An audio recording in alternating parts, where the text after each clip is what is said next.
Episode 18. That's crazy. My phone needs to chill. I feel like every time I go to start an episode, it blows my mind because the number just gets higher and higher. My podcast just keeps getting more and more episodes in. It's crazy. Like once I get to episode 69, it's wraps. That's gonna be a comedy ass episode. If my ass can make it to episode 420, bro, you're not even gonna be able to see me in the video. It's gonna be so boxed. That's gonna be crazy. I'm gonna be talking reckless too, cause I'm probably gonna have like 12 to 25 blunts rolled up. That's wild. For this episode 18, my podcast is legal. That's hype. It can get enlisted to the army now. I mean, it's like 6 years ago, it could have been out buying cigarettes and ruining its lungs with vapes and shit. Now it can't. Now it's gotta be 21. But 18, that's wild. I do have a lot to talk about for this episode though, and I'm gonna start it off with. By the way, this is my second time recording this. I got 25 to 30 minutes in, and my computer has a tendency to just shut off sometimes. I don't know why. Mid-episode, already talked about all this, and it just cut off. So now I have to remake the podcast, and it really does hurt, but out of the amount I just smoked, I feel like it may kind of even out. So, especially because this is going to be my second, this is why I'm saying this. This is going to be my second time talking about this, and I just smoked a lot. So I'm probably going to go in on this now. But the metaverse, man. I've realized this is like, I have my podcast, and I got branches of shit that I talk about off of it. Metaverse is just one of the branches now. And off of that branch for the metaverse, Steve Aoki, if you don't know who he is, he's a DJ. Pursuit of Happiness, the remix for that with Kid Cudi, that was a fucking banger. It was in Project X as like one of the main soundtrack songs. Steve Aoki's a good DJ, but he just dropped the Aoki verse. And just like Brie Larson, whatever her name is, from the Marvel movies, like last week, she dropped one. He just did the same thing. To where now you can pull up in the Aoki verse, and you can go and watch all of his shows and music and see a bunch of his art that he has, and connect with him and talk to him and connect with others as a community and blah blah blah. But he just dropped it. And I've realized more and more as they drop, they're gonna drop like fucking shoes. They're gonna be like, oh, did you see Lil Wayne dropped his? Oh, did you see Lil Durk dropped a verse? Oh, dude, did you buy tickets to go to 21 Savage's metaverse? It's gonna be crazy because you buy the ticket or the NFT that gets you into the whatever metaverse that they're creating. Like that's how you get in. You buy an NFT because that goes to the blockchain from your IP, and then it's got a code, and it's sourced in from this sandbox website that they're all using. Because all these celebrities and brands and famous companies and all that, they're using the same website. They're all using the same platform to put all of this shit on for their metaverse. Like Snoop Dogg, you probably saw months ago that it went viral that this man just bought a shit ton of blocks on this Sandbox platform. Sandbox. I keep saying Sandbox. Sandbox platform. And each little square is like a certain amount of thousands of dollars. Well, Snoop Dogg bought a shit ton of squares, like a 10 by 10. I don't know if it really is 10 by 10, but he bought a shit ton for whenever he drops the Snoop World, like I talked about last podcast. I'm pretty sure that's gonna be Steve Aoki's is pretty close to Snoop Dogg's, and it's gonna be like the same thing. Brie Larson's is weird because she's not really the type of figure that you can look at or like Snoop Dogg to be like, oh, you're about to pull up in Brie Larson's metaverse and you're about to get lit. No, whenever she was posting pictures, it was like an art gallery, and people are walking around just looking and talking to people, and that's the vanilla bland. That's the basic version of what is possible for the metaverse, because a lot of people are making it to where you can just buy a pass. Like, you can just pay a certain amount, you can get in, or you can buy an NFT and then you have a guaranteed ticket to hop in whenever you want. It's the people. There's a certain amount of people who are taking the NFT style the way that I appreciate it, and then there's the other half of people who are taking the NFT style like, I don't think they're doing this, or if they are doing this, then eventually down the road they're going to be doing probably the same type of metaverse world type thing to even it out, so I think it's okay. But let's say Jackass took one of their movies and took one of the scenes for Steve-O specifically. Steve-O took the scene where he's walking on the tightrope where he has the alligator, and he jumps up, the alligator jumps up, almost bites him, and they freeze frame that. Let's say Steve-O sells that for a certain amount of money. Let's say more specifically from this, that scene's there, so they have the Jackass footage, but Steve-O had a really good friend that he was following him at that time with the camera, and he would take pictures of his stunts. So let's say that dude who took the picture of his stunt, Steve-O's selling that behind the scenes picture of that as an NFT for bread. Now, the person who owns that, eventually down the road, if somebody makes a movie and they use that in their movie, like that picture, they'll probably get it. They'll probably get like some type of royalty, I guess, like a small percentage maybe. But you're buying that because once Jackass makes their metaverse world, whatever, since you bought that image that at this moment doesn't do anything, you can make a house and then hang it up there. But at this moment, it doesn't do shit. But once they make their meta world, you'll be able to take that NFT, and it's guaranteed you own it because it's connected to you in the blockchain. And then you could take that, and that's like a free ticket in to go into the Jackass metaverse world, whatever they name it. So it's kind of complex. If you followed me all the way through that, good, because I'm about to keep talking more about it. And if you don't follow, maybe I can try to talk about it in this next stuff and you'll understand it more. Because I think NFTs are a pyramid scheme at a certain point. There's, like I talked about, the people who are taking it as the ticket route, and you can buy this and you can buy this NFT, you can go to my metaverse world. I like that because it has a somewhat benefit. For the other side of that, for who like, let's say Jackass, if they don't make a metaverse world and they keep selling the NFT pictures like that for people to hang up on their meta house wall, or to show people on like a little digital key card, whatever, I don't know what the fuck they would do, and they never make a world, so there's no actual benefit, I think that's where the pyramid scheme comes in. Because it starts where, like, the Bored Ape Yacht Club is a fucking great example of pyramid scheme.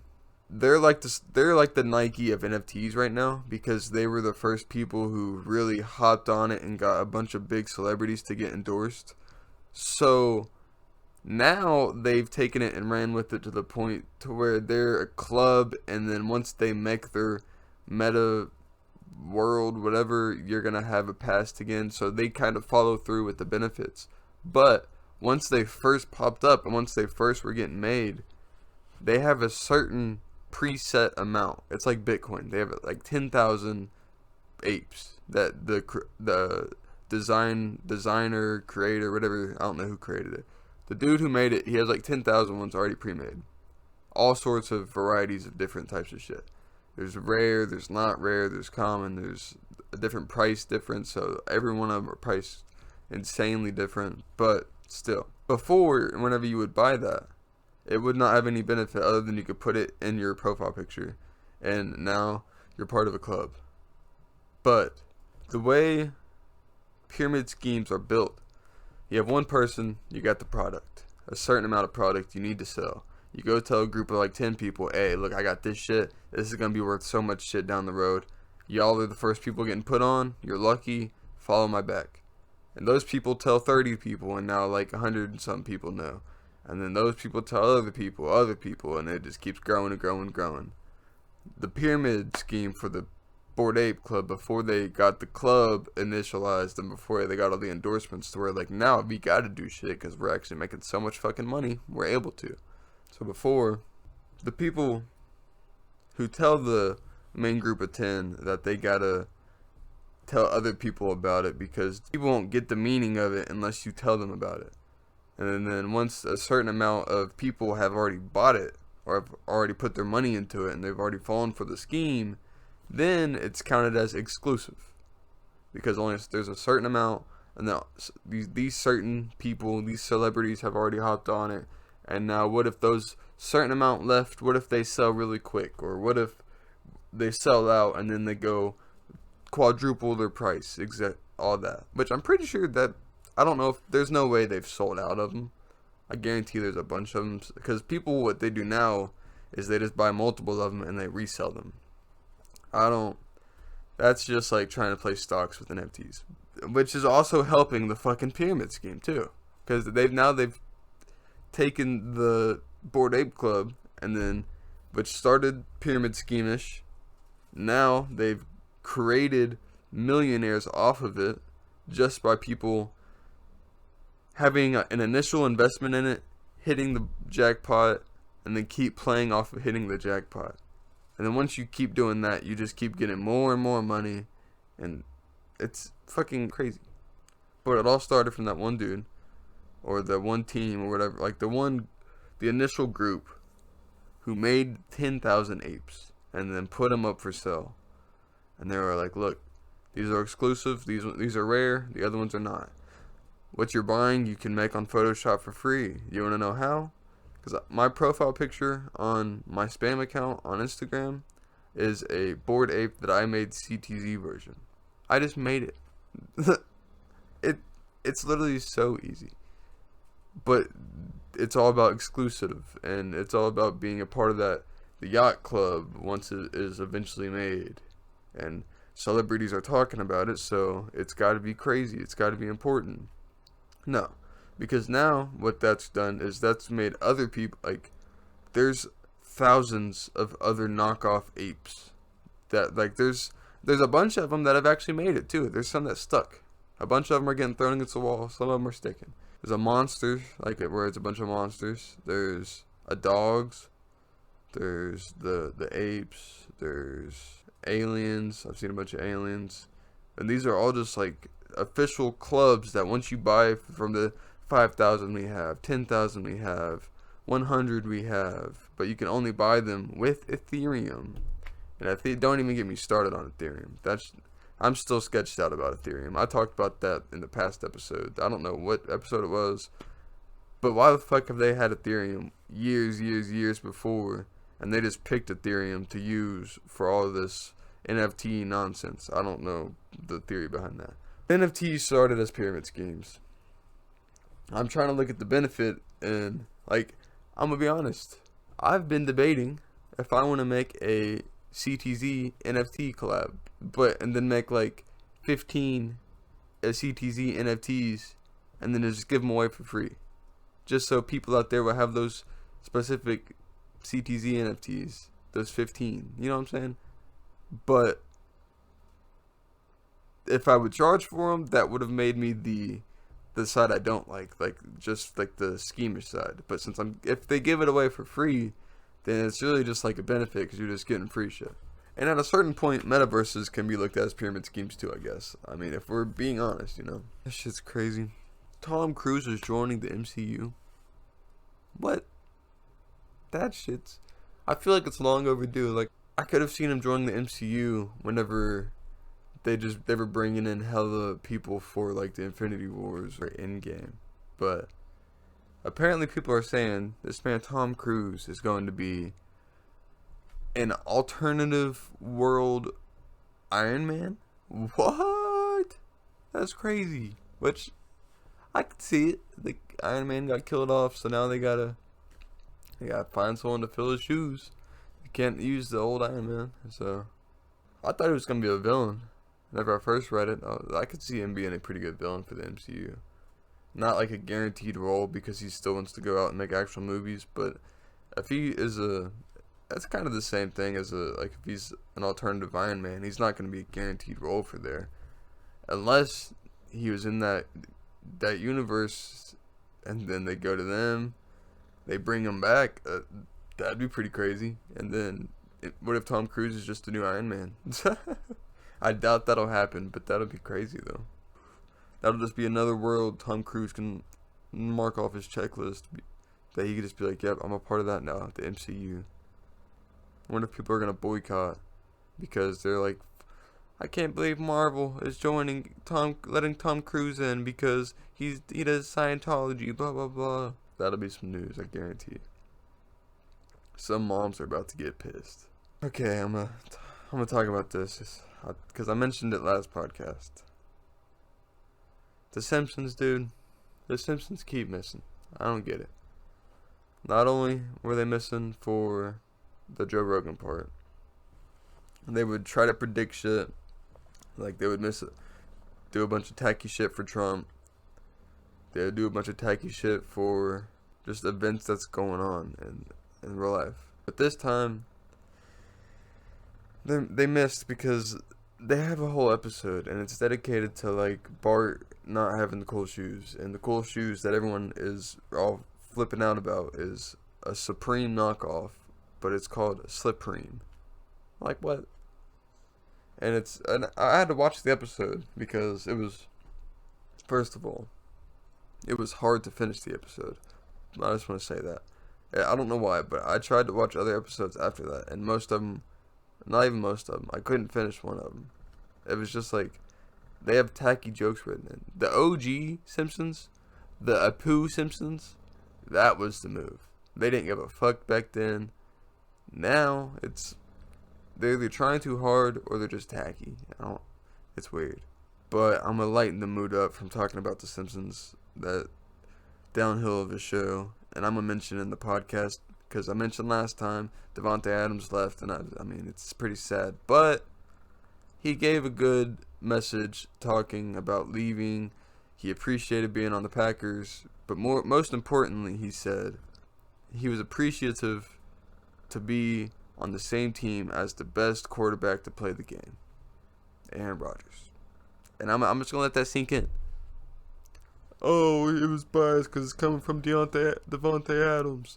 I don't really care.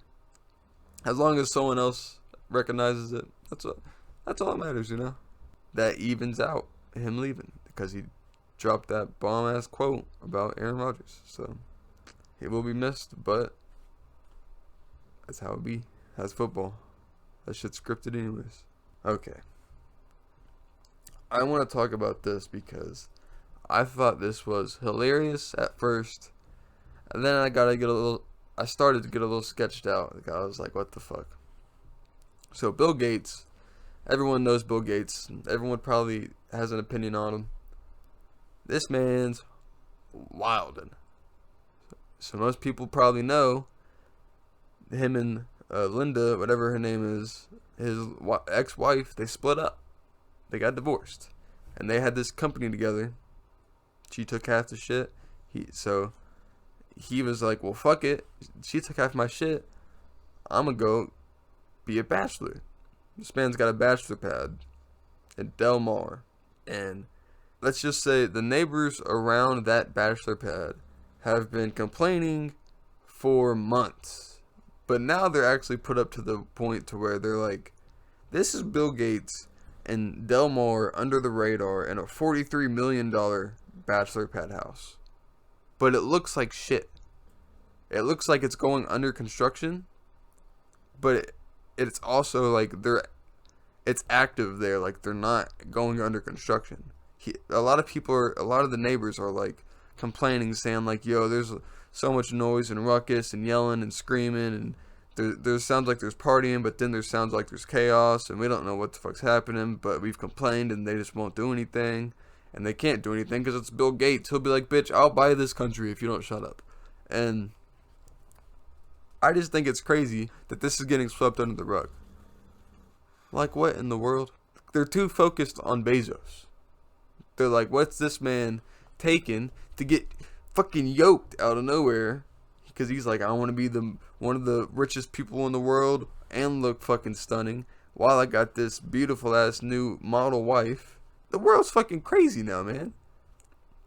Eventually, we're gonna blink our eyes. Bill Gates is gonna be fucking jacked with fucking abs because of stem cells and all this shit. And we're gonna be like, yo, and he's gonna have a full head of hair, a beard. He's gonna look fucking nice. It's gonna be so confusing. I'm surprised Bill Gates hasn't dropped any big ass like news for the fucking metaverse world type thing. Like, come join the Bill Gates world. Or like, oh shit, he probably is. Because I'm an idiot. I didn't even think. I guarantee this man, Bill Gates, is taking Microsoft to a whole new world. He's probably making it to where you got Mark Zuckerberg's version of Metaverse, and then you got Bill Gates' Microsoft version, which is probably like partnered with or like the same thing, but just so much more technology, I guarantee. It's going to be crazy. But Bill Gates, that man is wild. A lot of people are complaining. No one's talking about it. And I figured my podcast would be the perfect place for me to talk about Bill Gates and his bachelor pad. I just want to know what the fuck he's doing in there. If it's, well, they say it's in because there's people reported, like, yeah, we've seen him. Because, like, it's a big ass, like, 3-story house. It's hard to miss it. Speaking of Bill Gates, and I mentioned Bezos being yoked, I googled Bezos because every now and then I'll just Google all the names just to look at the news, like the news section on Google, to see what Google is putting out about him. Because if Google is ever putting out some bad news about like a Bill Gates or a Jeff Bezos, that's how you know if it's on the Google page, then it's actually it's a public news out there. It's well known now, or it's going viral. If you go to all these like third party, you can search shit that's not filtered and everything's 100% organic that you search up. If you go to one of those and you search the news, you'll get a bunch of crazy shit, but you don't necessarily know what's facts, what's not. This, you can tell, okay, this is a little wild, they're running with this is a crazy headline, or, oh, wow, a lot of people know about this, and why did I not know about this? And then, within a week, it's fucking mainstream news. But I was looking at Bezos, like I was saying. I went to news, and for some reason, as soon as I went to news, the first thing that popped up, whenever I'm telling, for Jeff Bezos, it was nothing about Jeff Bezos. It says, Mackenzie Scott donates $436 million to Habitat for Humanity. Now, I mean, good on her. Bless her heart. That's an amazing thing that she donated like $500 million to an organization. But I looked up Jeff Bezos, dude. I don't give a shit about her, to be honest. She took half his money. Why is she on his Google search too? Give this man the swipes of his accolades and not the woman who took half his shit. I googled Jeff Bezos, and his ex-wife popped up that she donated money. And it took me like a swipe and a half to actually get a article that was not connected with her, a part of it. And it was just about, no, never mind. It wasn't it.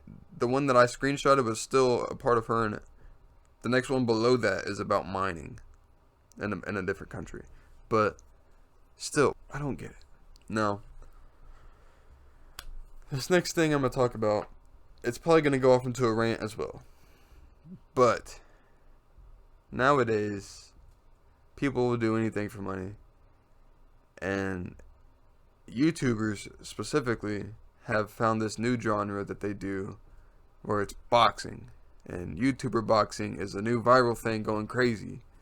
So, for this era that we're going to have for YouTube fighters, which in my prediction, give it 2 years down the road, there's going to be a video game out there with all these YouTubers that you can fight. It's like YouTube boxing. That's literally might be what it's called. YouTuber to get money from that. Like media boxing, influencer boxing, something like that. And it's going to be all these influencers having characters, and they're going to be like a DLC for fucking UFC or a boxing game.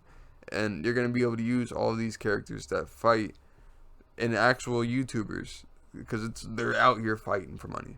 For example, I don't know if you know this YouTuber. His name is The Odd Ones Out. Okay, The Odd Ones Out. If you don't know him, whenever I first started watching him, he was just this scrawny white guy. I'm not trying to be like a dick to whenever I say scrawny, but like I would count me as scrawny. Like I'm not talking like stupid skinny and just thin as fuck, but like I'm not a boxer size. I'm not an athletic boxer build. Neither is the odd ones out dude. Now he may be exercising to put in work in, but whenever I first saw him as a YouTuber, that's what I would describe him as.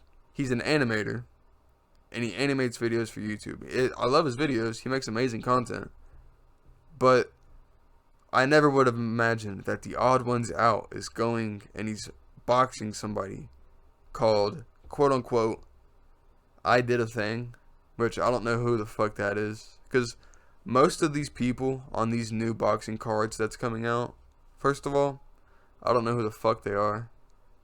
Second of all, they're doing it because they can get like 100K out of it. So you gotta give them credit just chasing the bag. But at the same time, who are the people that are watching these YouTubers that they can qualify themselves to be YouTubers? Like there's somebody on this card, dead ass, I'm not even joking. Their name is Dad. D-A-D. And he's a famous YouTuber, and his name is Dad. Like, who the fuck is that? I've never heard of this man once. But he's boxing on the card. I don't know. It's a disgrace. But I really hope what I predicted is true, because that's the only benefit I could see of having all these YouTubers go out into a new lane and then start making content for training for boxing, and then they go make bread in a boxing match, and then it gets viral Thriller views. What if Thriller made the video? I'm going to pitch that idea to Thriller. I'm going to go to Thriller and be like, hey, look, what if you all made a video game with all the fighters that you've had, and then you can contract it with like EA or something? That would be lit. But Alex Wasabi is fighting Manny Pacquiao's son. That's what all this was leading to. That blew my mind. This is crazy. Manny Pacquiao, great fighter. Alex Wasabi is a dude that was talking shit to KSI and then called KSI out for being gay on YouTube. Alex Wasabi looks like somebody that you would see going to like a college class and be like, oh yeah, he's probably pretty cool. I can't imagine Alex Wasabi getting in the ring and fighting with Manny Pacquiao's son. If anybody's gonna be just like Manny Pacquiao fighting, it's gonna be his son. Alex Wasabi may spar and he may practice and he may train and all that. It's different once it's genes, like it's in his blood, you know? I can't wait for that, because I'll never pay to watch any of those fights, but I can't wait to see the highlights of all those people getting their ass beat for the check, because they're going to be getting bread from it no matter what, so respect them to it, but that shit's crazy. Okay. I'm going to give a little rant about this real quick. Kids nowadays are bold as fuck, dude. And whenever I was a kid, like whenever I was their age, I mean, I was bold too, but I wasn't like, I was more the lines of, hey, let me stay home alone, I'm straight. Hey, let me walk to Taco Bell, I'm straight. Let me walk to Taco Bell with Isaiah and Brandon. Or let us go walk downtown, we're okay. But that was more like teenager. Whenever I was an actual kid, it was more along the like lines of, I could stay home alone, that's okay. Or I can cook my own meals, that's straight. Kids nowadays are fucking vaping, smoking cigarettes, drinking, sending fucking nudes back and forth. That's the craziest thing. They're sending fucking nudes. They're looking up, they have the entire world at their fingertips. Like whenever I was a kid, I got a phone whenever I was 7, but keep in mind, my phone was equivalent to this fucking pillow if there was no minutes or anything on it. Like the only thing I can do on it was look through the settings. If there was, I couldn't, whenever there were minutes, I could text people, I can call people. I couldn't even take a picture. Eventually, whenever I was still a little bit older, whenever I got my first smartphone, it was an HTC. Yeah, it was literally an old HTC. And I'm telling you, that shit, first of all, that shit was lit. But still, it was nothing like what kids can do nowadays.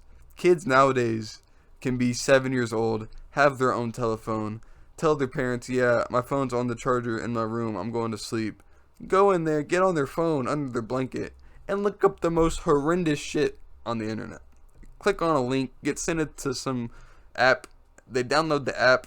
On the app, it has a tutorial to where you click this button and you get sent to the dark web. On the dark web, dude, okay. Kids are so technology advanced to where, especially if they can read well. You know what I'm saying? If they can follow instructions from reading on a phone screen. Because some kids probably can't look at a book and follow instructions, but they can look at instructions on a screen and then follow it completely, that's terrifying. But if they can look at the instructions on the screen and be like, go to this website and just copy and paste this long ass text into that app, they can see some horrendous fucking shit, man. And they're 9 years old. And their parents don't even know because their parents don't know about it. Kids are fucking a different breed now. It doesn't make any sense. And I'm too fucking young to be talking about this. Whenever I was young and the older people were talking about my generation being like, these kids nowadays, I'm 21 and I'm talking about kids being fucking crazy. Whenever I'm 35 or 40, the kids that are gonna be like 9 or 10 are gonna be like little fucking Bill Gates and Elon Musk running around, or like fucking little island boys, and it's gonna be fucking chaos if we're even here at that time. You know what I'm saying? If we're still around, God bless us. And I was right. What I predicted what I was gonna talk about was gonna go to a rant, and it definitely did.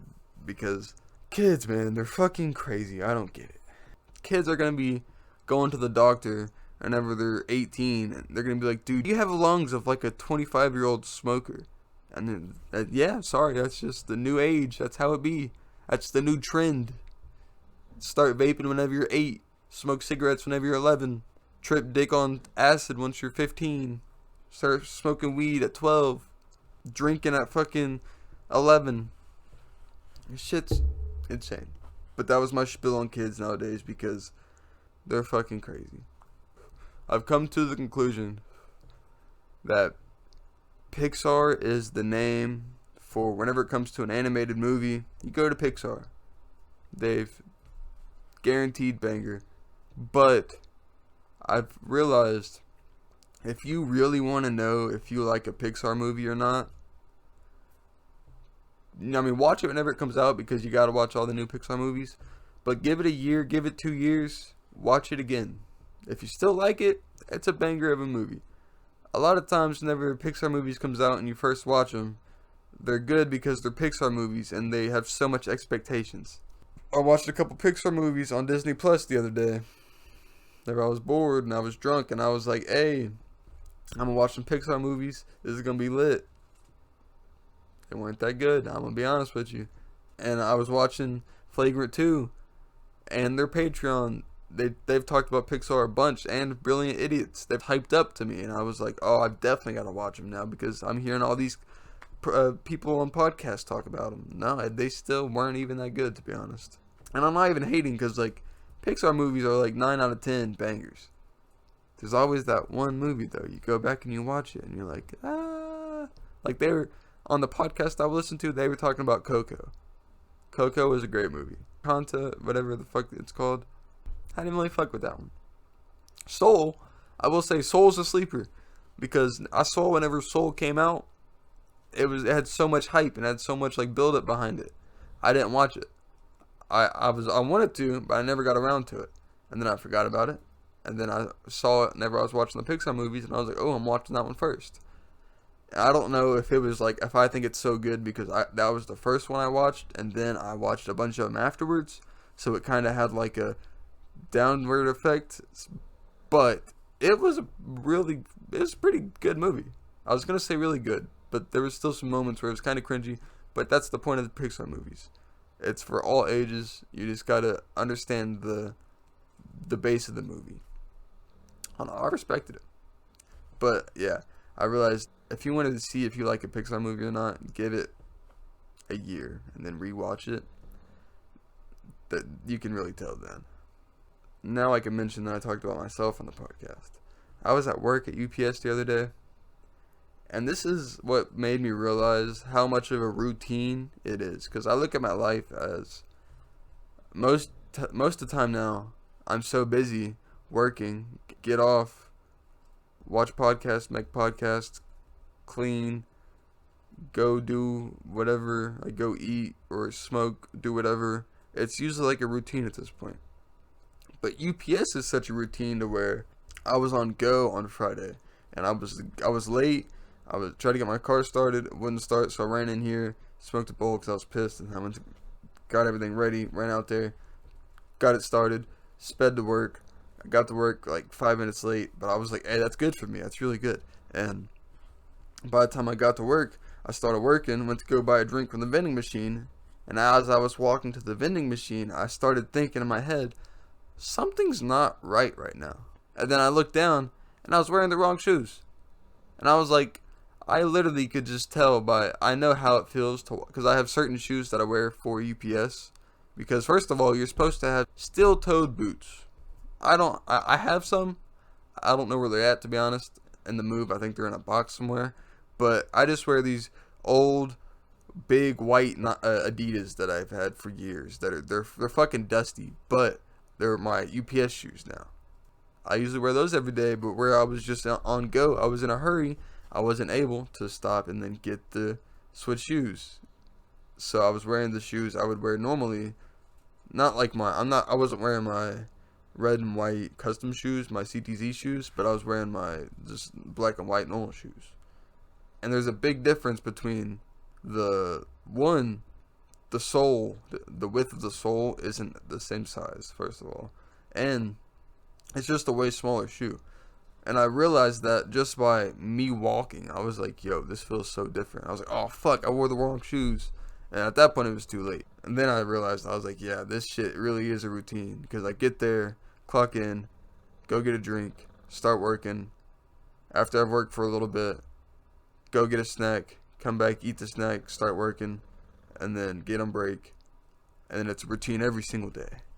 I don't know, I fucking hate UPS. That's the gist of everything I'm talking about now. I hate UPS.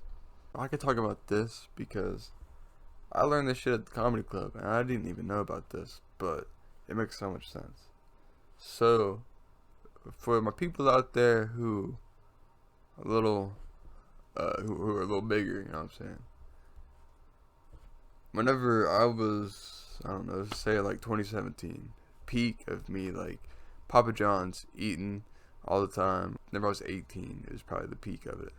Not giving a fuck what I looked like. I was a pretty big guy. Whenever I would walk around like school or walk around people, my friends or just family or just walk around people in general, I would normally have a tendency just to like naturally just suck in a little bit. Like suck in on my gut just a tiny bit because that's just natural. Well, it's not natural, but to a certain point after doing it for so long, it becomes natural. It's just like, oh, that's just how I walk around people. I didn't realize, and I learned this from a comedian who was just talking one day. He was talking during a bit. I can't remember who it was, but he was like, also, it was Bo. I can't remember what his last name is, but his social media literally is called Bo last name. But he had a bit, and he was like, also, boys, stop sucking in your gut. It fucks up your back. I never realized that, and I looked it up. Whenever you suck in your gut over a long time, it does fuck your back up. And whenever I was a heavier guy, I would have a tendency to suck in my stomach all the time whenever I was walking, and my back would always fucking hurt so bad, and I didn't understand why. There's probably a bunch of reasons why, but that was like, I did this because if you're watching, you probably saw. This was because Papa John's definitely hunched over doing dough all the time, just at the stainless steel table. That definitely fucked my back up too, but holding my stomach in definitely fucked my back up. And it's crazy, I learned that because a comedian at the comedy club was just talking about it on stage. The shit I learned from the comedy club is crazy. Not only is it crazy, we learn something new every show, I swear. Like, whenever I started working there, Clay and a bunch of the other coworkers were talking about how there's like a bingo chart that we could fill out, where of course you get the middle square. It's always a freebie, but outside of that chart, you got like one square is they walk into the wrong door. The other square is they ask, do you need my tickets, or do I need to print out my tickets, or etc. There's always something that we can add to that square, I swear, every show. It doesn't make any sense. There's always the people, the outliers, who go out of their way to make it to where we're like, hey, I don't think you should have brought that person in public, you know? I don't know if they forgot to put their helmet on or what happened. How'd they get in here? And some people, like this dude yesterday at the oh my gosh. I thought he was an opener. No, he wasn't even an open. He wasn't no correlation to the show whatsoever. I don't even think he had a ticket. I just think he got lucky because he knew a group that was there, and some of them weren't making it, so he just hopped in their group. But all the staff was sitting in the showroom just talking before the show was about to start. Before we were about to start seating, we were all just sitting in there chilling, talking, having a good time. This random, he seemed drunk. This random ass dude opens the door and walks in there, all cocky like, and he's eyeballing everybody, and he's like, like he's like supposed to be in there, and then he's like, oh, he realizes all of us are looking at him, like, who the fuck is this guy? Like, what the fuck is this guy doing? And then he's like, psych, I guess I shouldn't be in here now, huh? And he says some random shit, and we're all like, my face is like, who the fuck is this guy? I don't know who this guy is. I was waiting for the manager to be like, oh, you're finally here, because I didn't know if he was the opener or not, or for the manager to also say, we're not seating yet. And eventually she was like, yeah, we're not seating yet. And when she said that, it clicked to me. I was like, yo, this is some random dude trying to walk in the club. There's always some crazy ass people coming into the club, and I think we should actually follow through, because Clay talks about listening to the podcast. Clay, I think we should actually follow through, and we should print out a bingo chart, and we should just have it. Sometimes whenever we're seating, if it's a slow night, have it to the side, right where we keep the tablet. Just mark down. Like, oh, yeah, someone tried walking the wrong door. Oh, yep, somebody tripped over the corner. If you haven't been to the comedy club, you should go. That shit is mad fun. But I was scrolling through Twitter, and I found out Tyler Hawkins passed away at age 50. If you don't know who that is, he's a drummer for Foo Fighters. And a lot of people, Foo Fighters is the type of music to where it's like Suicide Boys. You either adjust to that type of music and you enjoy it, and he's like Tyler the Creator too. You listen to it and it's a different type of music, but you like it, or you either don't. It's either one or the other. And I've talked about previously on the podcast that I've reached out to my genre of music that I listen to, and Foo Fighter was one of the ones that I added to the playlist and wasn't expecting it. It says he passed away from unknown reasons. So eventually, well, it'll probably come out why he died, like what caused him to pass away. But still, RIP.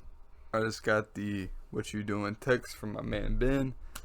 Might end the podcast, but I'm gonna end it on this.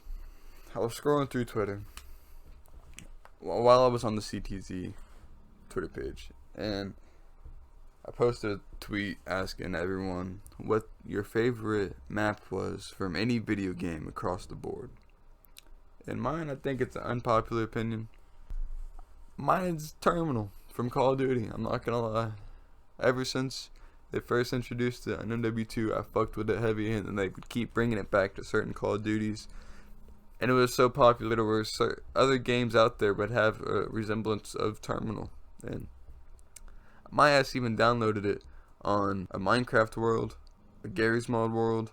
I can't remember what other game I played, but there was a downloadable content version for Terminal. And I was like, yo, that's crazy. But it's probably an unpopular opinion, but that's probably my favorite one, I'm not gonna lie. But if you play video games out there, you should let me know what your all-time favorite map is across every video game across the board, because there's been so many of them out there, and I bet a bunch of them are sleepers, to be honest, from games I haven't even played, but they're crazy maps before. while I'm talking about it, I'm also gonna give a plug to CTZ because I'm talking about this every podcast I can. I'm still trying to build this team up. I'm still trying to get the perfect organization.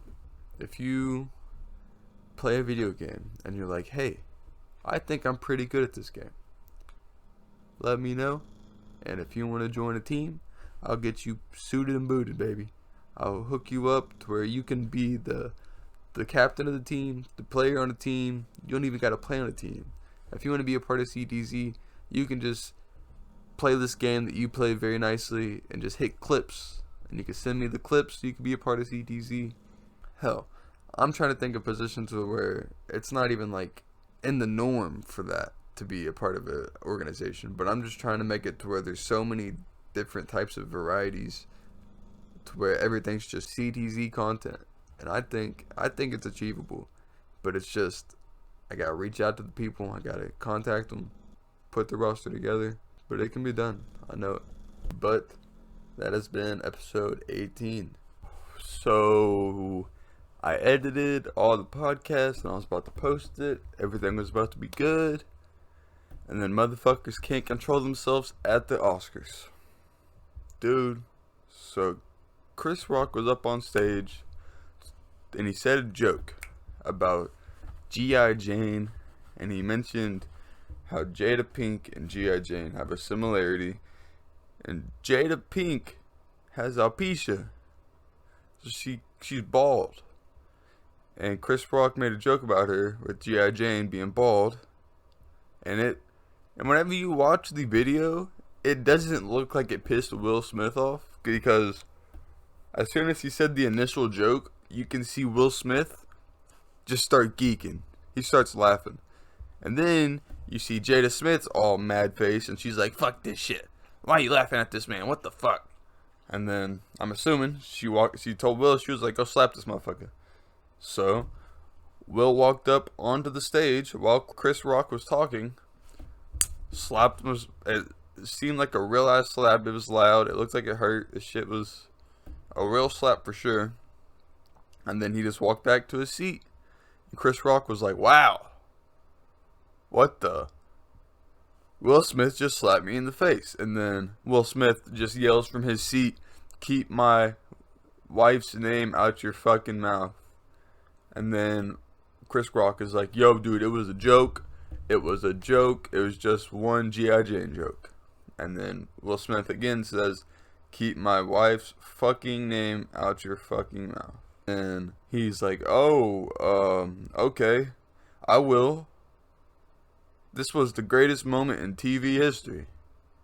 And then he keeps going with the show. And I'm going to be honest, also the same night, Will gave an amazing speech. Just from how sincere and real it looked like Will was in that speech. Either one, Will and Chris Rock both deserve an Oscar for being the best actors if this was fake. Because it got everyone talking. Everybody's eyes were on the Oscars. They were like, look, we need some viewership. Let's start some drama. Let's do something. Or, if it's real, Will Smith is a wild ass boy, but he's also one of the realest ones out there. This man got embarrassed by his woman on TV, and he's slapping motherfuckers for it. And a lot of people are like, is he gonna sue? Is he gonna sue? Because last night, as soon as it happened, Mike told me, and I was like, holy fucking shit. Went on Twitter, it was everywhere. So I hopped in some spaces, and I have basically like an interview, I swear. But it was a space between Fandango, the company, ABC, and a bunch of like reporters, and they were in Twitter spaces talking, and I recorded like 9 to 13 minutes of it, and it was an oddly specific time limit, but it's around there, and I might edit some of that to where it pops up on the screen and plays to the video, but I'm not sure.